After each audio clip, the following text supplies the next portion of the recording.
The windshield wipers struggled to keep up with the torrential downpour, their rhythmic swipes barely clearing the water cascading from the sky. Sarah gripped the steering wheel tightly, her knuckles turning white as she navigated the desolate road. The darkness outside was impenetrable, and the only source of light was the feeble glow of the car's headlights, reflecting eerily off the rain-soaked asphalt. Her husband, David, sat beside her, his face etched with worry. Thunder roared in the distance, adding to the sense of foreboding that hung in the air.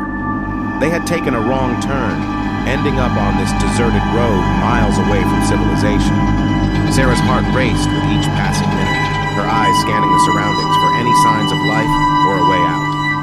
Suddenly, a figure emerged from the shadows. A hitchhiker, drenched from head to toe, extended a shivering arm toward the car. Sarah hesitated, but David, ever the compassionate one, urged her to stop. Against her better judgment, she pulled over, and the stranger climbed into the back seat.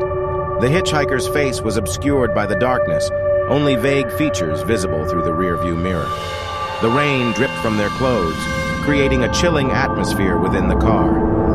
An uneasy silence hung in the air as the hitchhiker thanked them for the lift. They spoke in a hollow voice, devoid of emotion, sending a shiver down Sarah's spine. Determined to break the tension, Sarah attempted small talk, asking where the hitchhiker was headed.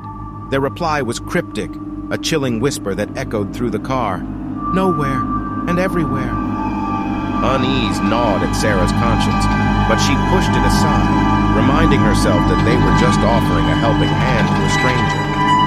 Unease gnawed at Sarah's conscience, but she pushed it aside, reminding herself that they were just offering a helping hand to a stranger. Sarah's eyes met his, and in that moment she saw the same unease reflected in his face. As they drove on, Sarah noticed something strange.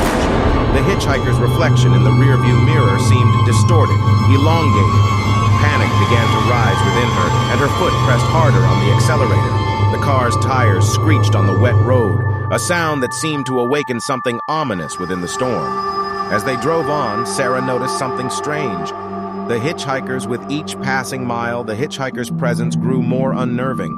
Their form twisted and contorted in the rearview mirror, becoming increasingly inhuman. The air within the car grew icy, chilling their bones. Sarah's heart raced as she realized they were TIA. Suddenly, the hitchhiker lunged forward, their distorted features contorted into a nightmarish visage. David screamed in terror, his hands gripping Sarah's arm. She fought against the impending darkness, struggling to maintain control of the car.